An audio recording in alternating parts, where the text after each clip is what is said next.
আমি জানতাম না যে এই এলাকায় এমন লোক আছে।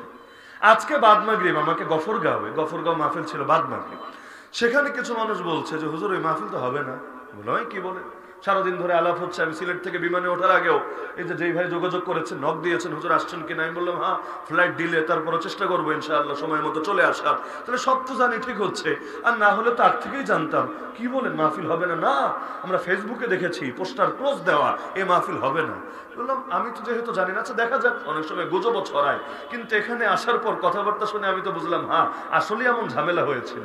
আমি প্রথমেও শুনে বুঝতে পারছিলাম না, আমি ভাবছিলাম গত বছরের কথা মনে হয় বলা হচ্ছে, মানে গত বছর ঝামেলা হয়েছে, তা আগে তো হতো ঝামেলা, স্বাভাবিক ব্যাপার। কিন্তু লাস্টে আমি পুরো কথা মনোযোগ দিয়ে শুনে বুঝলাম না এই বছরে ঝামেলা হয়েছে। আমার মাথায় ধরে না, এই স্বাধীন বাংলায় কোরআনের মাহফিল নিয়ে কেউ ঝামেলা করতে পারে, সে যেই হোক, কিন্তু কোরআনের মাহফিল নিয়ে ঝামেলা করার মতো লোক যদি এখনো থাকে এই দেশে, তাহলে যুদ্ধ তো এখনো বাকি রয়ে গেছে। বিপ্লব শেষ হয় নাই, কারণ যতদিন পর্যন্ত অন্ধকার পুরোপুরি দূর না হবে, অপশক্তির কোমর সম্পূর্ণরূপে ভাঙা না যাবে, এই লড়াই থামবে না, এই লড়াই থামতে পারে না। আল্লাহর জমিন আল্লাহর দ্বীনকে বিজয়ী না করে মুসলমান বসে বসে ললিপপ চুষতে পারে না। কারণ দ্বীনই যদি না পাই তো রক্ত দামি হবে কিভাবে? এই যে এত মানুষ জান দিয়েছে, আল্লাহর কাছেই তো গিয়েছে নাকি অন্য কারো কাছে গিয়েছে? তো যদি আল্লাহর জন্যই কিছু করতে না পারি, আল্লাহর কাছে দামি হব কিভাবে? আরে এমনি তো জীবনে আমল নাই, সারা জীবনে 2 রাকাত নামাজ এমন পড়তে পেরেছেন ভাই যে 2 রাকাত আল্লাহকে দেখানোর মতো? আমাকে বলেন, জাস্ট 2টা রাকাত নামাজ এমন পড়তে পেরেছেন 100% কোয়ালিটি সম্পন্ন, যেটা আল্লাহকে দেখানোর মতো? এমন একটা সেজদা দিতে পেরেছেন জীবনে যে সেজদাটা ছিল নবীর আদনা থেকে আদনা কোন সাহাবীর মতো? তো কি আছে পুঁজি? আরে নবীর সাহাবীরা তেমন ছটফট করত, নারী পর্যন্ত দুধের বাচ্চাকে নিয়ে হাজির হয়ে গেল নবীর কাছে, ইয়া রাসূলুল্লাহ আমার বাচ্চাটাকে নিয়ে যান না জিহাদের ময়দানে। নবী অবাক, আরে তোমার এই দুধের বাচ্চা দিয়ে কি হবে? সেই নারী বলছে, ইয়া রাসূলুল্লাহ কি করব বলেন, যারা বড় ছিল আগেই পাঠিয়েছি, একজনও প্রাণ নিয়ে ফিরে আসেনি, ময়দানে শহীদ হয়েছে। কিন্তু দিল তো মানে না, মন তো সয় না। আপনারা যাবেন জান্নাতের বাজারে সওদা করতে, আপনারা হবেন বিক্রেতা, আল্লাহ হবেন ক্রেতা। আপনারা জানমাল বেচবেন, আল্লাহ জান্নাতের বিনিময়ে কিনে নেবেন। আমি অভাগী, আমি কপাল পোড়া, নিজের মনকে সান্ত্বনা দেব কিভাবে? আর আমি তো নারী, চাইলেও আমাকে নেবেন না, সুতরাং যা ছিল তাই এনে দিলাম। ইয়া রাসূলুল্লাহ বুঝি আমার দুধের বাচ্চা যুদ্ধ করতে পারবে না, লড়াই করতে পারবে না, কিন্তু এতটুকু তো পারবে, আপনার কোন সাহাবীর কোলে দিয়ে রাখবেন, জালেম যখন আপনার বুকে তীর মারবে, বর্ষা মারবে, আমার সাহাবীটাকে ঢাল হিসাবে আপনার বুকের সামনে পেতে ধরবে। জালেমের তীর এসে, বর্ষা এসে আমার বাচ্চার বুকটাকে ফরফর করে দিয়ে যাবে, কিন্তু আমার বাচ্চার প্রাণের বিনিময়ে হলো আপনার প্রাণ তো হেফাজতে থাকবে। কিয়ামতের দিন আল্লাহকে গর্ব করে বলতে পারবো, আল্লাহ আমি শহীদের মা, আমার সন্তান জান কোরবান করেছে তোমার নবীর হেফাজতের জন্য। এমনকি নাবালেগ পর্যন্ত চলে আসি, ইয়া রাসূলুল্লাহ আমাকেও একটা চান্স দিতে হবে, আমাকেও সাথে নিয়ে যেতে হবে। আল্লাহ রাসূল বলেন, আরে তুমি তো এখনো ম্যাচিউরিটি হও নাই, তোমার বয়স হোক, প্রাপ্তবয়স্ক হও, তোমার বলতে হবে না, আমরাই নিয়ে যাবো। এটা যুদ্ধ, এটা ছেলে খেলা না। তুমি গিয়ে কি করবা? কোনোভাবেই কাজ হয় না। রিকোয়েস্ট আর রিকোয়েস্ট, কত ভাবে বুঝায় নবীকে। আল্লাহ নবীর এক কথা, কোনো নাবালেগকে আমরা সুযোগ দিতে পারি না।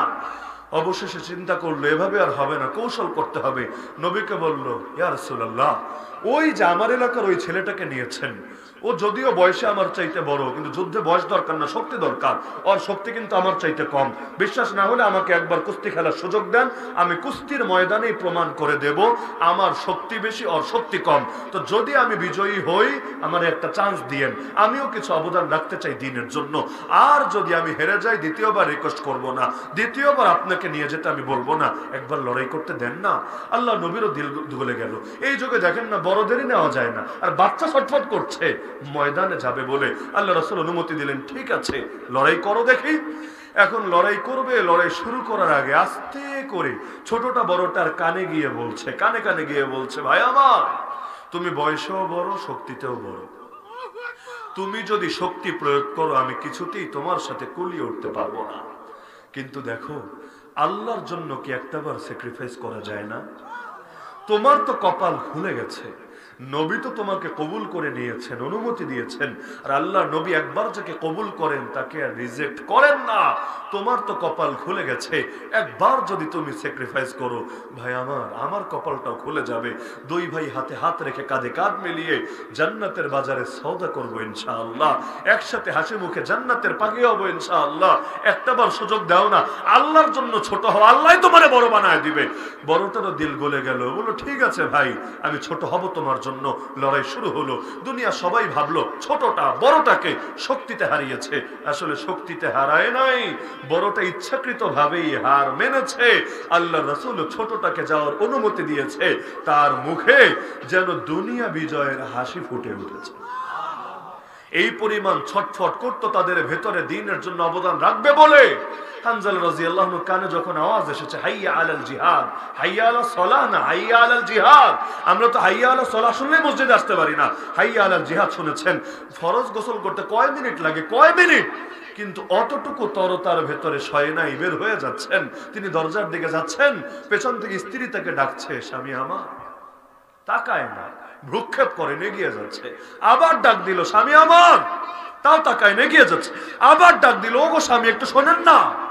হানজালা রাদিয়াল্লাহু আনহু পেছনে না তাকিয়ে জায়গায় দাঁড়িয়ে বললেন, যা বলার বলে ফেলো, তোমার মিষ্টি কথা শুনে আমি তো আর পেছনে ফিরে আসবো না।